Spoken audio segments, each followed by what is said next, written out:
handmade paper. That's right. It's not all fabric. The white is fabric, but the squares are made up of paper. That's a really interesting. When you're looking at it, you get a really interesting sense of tone and texture, because each piece is a different kind of handmade paper. And did you made these papers yourself? They're not all handmade. The ones that are handmade, I made, and then some of them are Japanese papers. Well, I wonder if you could mention. I know that your other work. This is an offshoot of the work that you normally do, which is paper work, books, and sort of handmade paper. I've done a lot of books that are made with handmade paper, and some that are made with paper that I bought too.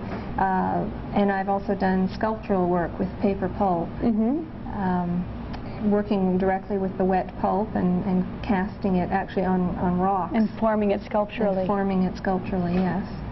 So this is a two-dimensional sort of large piece, which is really good. How did you find the experience of stepping out and doing something that was different to what you're in terms of? I think it was good.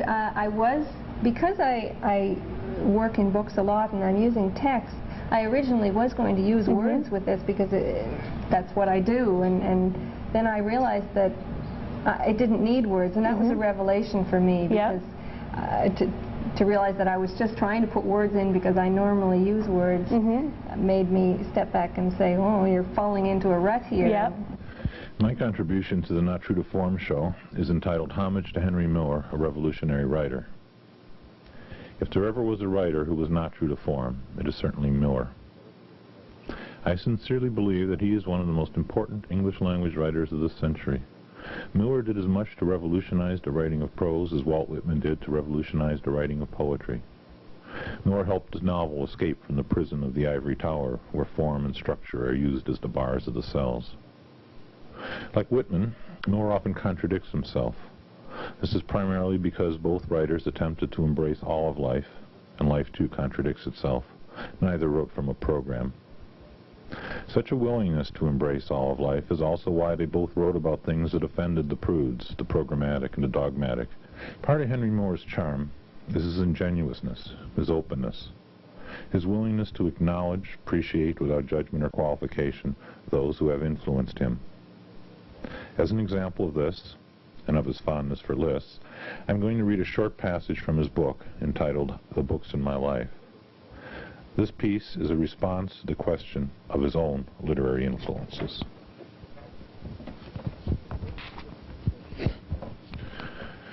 Where the specific influences commence is at the brink of manhood. That is, from the time I first dreamed that I too might one day become a writer. The names which follow may be regarded then as the names of authors who influenced me as a man and as a writer, the two becoming more and more inseparable as time went on. From early manhood on, my whole activity revolved about, or was motivated by, the fact that I thought of myself, first potentially, then embryonically, and finally manifestly, as a writer. And so, if my memory serves me right, here is my genealogical line. Boccaccio, Petronius, Rabelais, Whitman, Emerson, Thoreau, Maeterlinck, Heraclitus, Nietzsche, Dostoevsky, and other Russian writers of the 19th century. The ancient Greek dramatists, the Elizabethan dramatists, Theodore Dreiser, Knut Hamsun, D.H. Lawrence, James Joyce, Thomas Mann, Oswald Spengler, Marcel Proust, Van Gogh, the Dadaist, the Surrealist, Balzac, Lewis Carroll, Nijinsky, Rimbaud, Blaise Cendrars, Jean Giono, Celine, everything I read on Zen Buddhism, everything I read about China, India, Tibet, Arabia, Africa, and of course, the Bible, the men who wrote it, and especially the men who made the King James Version, for it was the language of the Bible rather than its message, which I got first, and which I will never shake off. What were the subjects which made me seek the authors I love, which permitted me to be influenced, which formed my style, my character, my approach to life?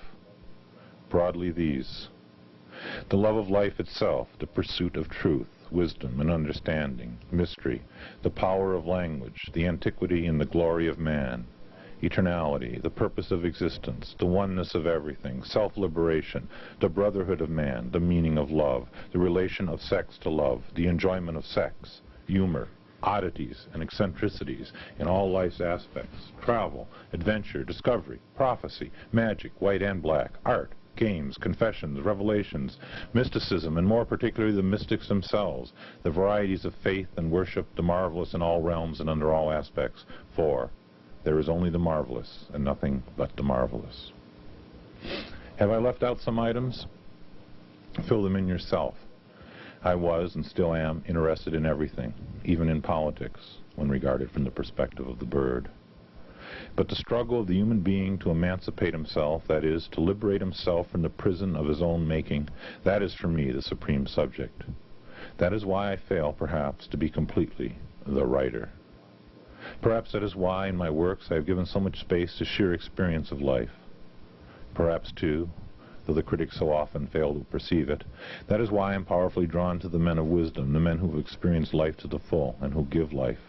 Artists, religious figures, pathfinders, innovators, and iconoclasts of all sorts. And perhaps, why not say it, that is why I have so little respect for literature, so little regard for the accredited authors, so little appreciation for the transitory revolutionaries. For me, the only true revolutionaries are the inspirers and the activators. The yardstick I employ is life, how men stand in relation to life, not whether they succeeded in overthrowing a government, a social order, a religious order, a moral code, a system of education, an economic tyranny. Rather, how did they affect life itself? For what distinguishes the men I have in mind is that they did not impose their authority on man. On the contrary, they sought to destroy authority. Their aim and purpose was to open up life, to make man hungry for life, to exalt life, and to refer all questions back to life. They exhorted man to realize that he had all freedom in himself, and that he was not to concern himself with the fate of the world, which is not his problem, but to solve his own individual problem, which is a question of liberation, nothing else. Hi, I'm Lisa Melhorn-Bowe, and Michelle and I have switched roles now, and I'm here interviewing her about her piece because this is the first time that Michelle has had a piece in an exhibition at the gallery, stepping out of her role as director. Would you like to tell us a little bit about the piece and how it's different from your previous work? Sure. Well, it's the first, actually, thematically, it's not really a step out from my previous work, but structurally it is, in that I normally work with paper and fabric or two-dimensional things, and this is actually the first time, or one of the first times lately anyways, that I've worked in sculpture. And although these are small toys that in fact I've used rice paper and covered them in a paper mache medium. So in fact I did use paper again to work with them, but it is the first time I've used a shelf or used something that structurally comes out from the wall.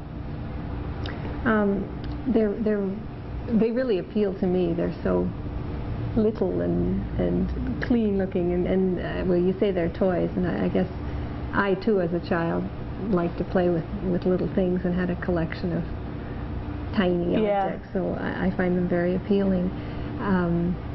They're not actually toys that you actually played with? No, these are toys that I searched around for and just bought in little places, and then they're actually plastic toys, and then I covered painstakingly until and then painted out afterwards. And then I've used text, and that's another thing I've actually, contrary to what you were saying, that this is the first time you didn't want to use text. I write as well, and I've spent a long time trying to figure out how to use text, and I really had a hard time putting text into my work. And I know it's a very popular thing now too as well, and it's sort of just when I finally get to do it, I don't know, eventually find a format to put text in. I don't know, I'm very happy about that though now that I've actually found a way of putting text into my work, at least with this piece anyways. And I've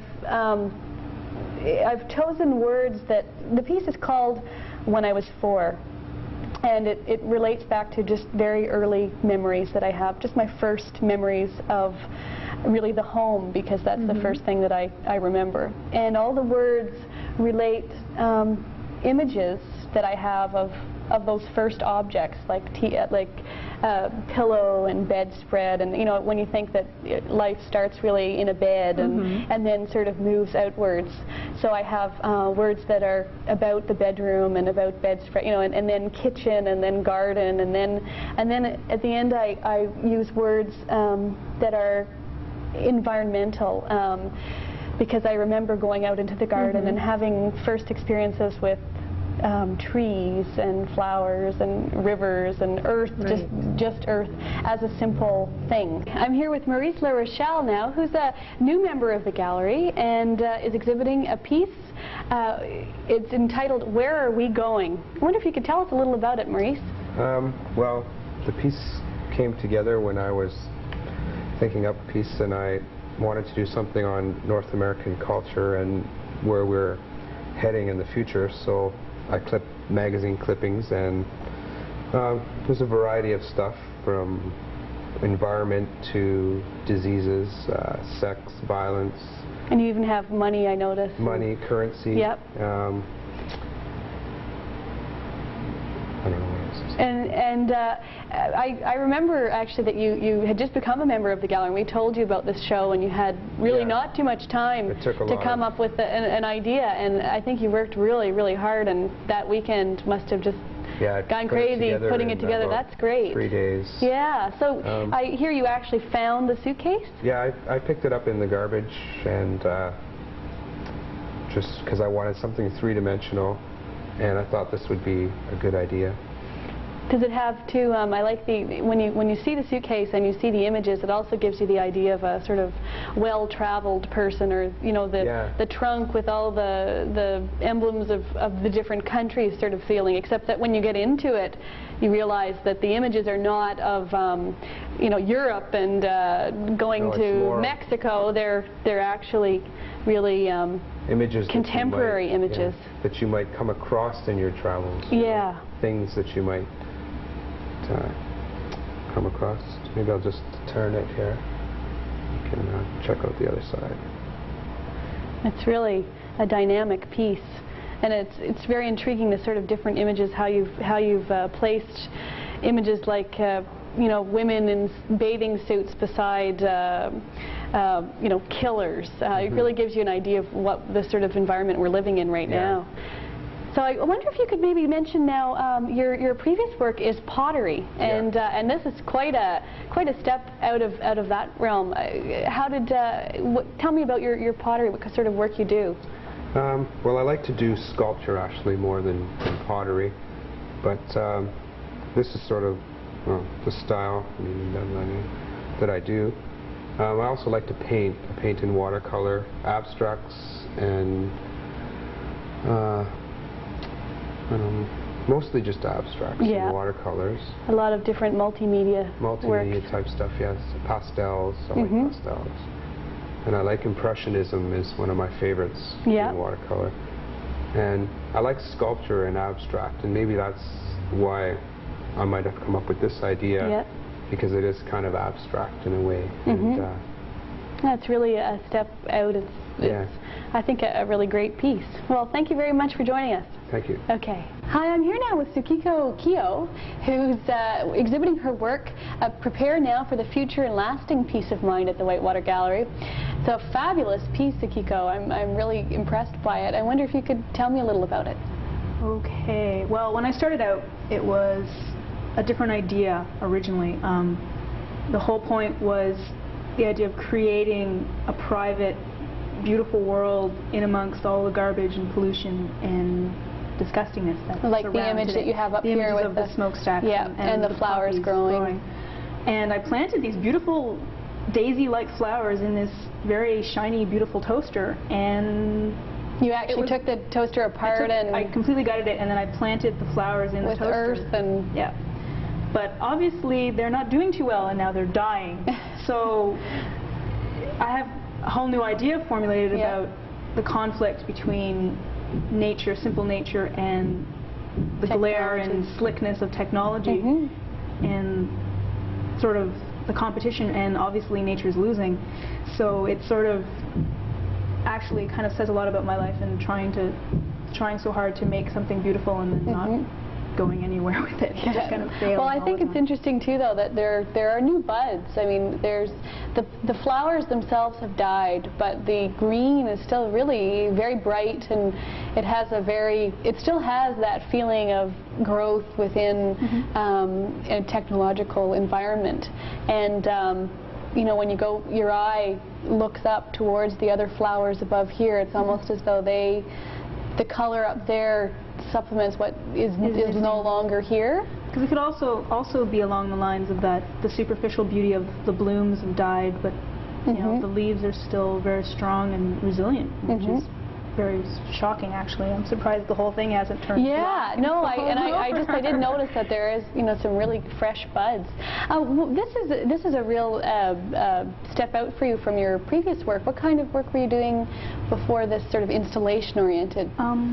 My mother is an artist, so I grew up in my entire household all the time with art and doing art. And most of the time it was handcrafts and desperate failing attempts at fine art. And I felt within myself sort of defeated and, you know, not worthy to be called myself an artist. And then I got into photography, and all of a sudden I could make beautiful images of what was going on in my head without having to worry about the fact I couldn't draw a hand. I also find it interesting how you applied the photocopy of the column onto the actual pedestal, and that adds a whole neat effect to the piece as well. The whole point was that I sort of wanted to take this attempt at making something natural out of something that wasn't, and sort of exemplifying it by placing it on a pedestal. Sure. The typical sort of placing somebody or something on a pedestal and raising it above yourself and adoring it, even though it didn't quite work the way I wanted it to, but it still applies. Well, it has a real aesthetic that I think,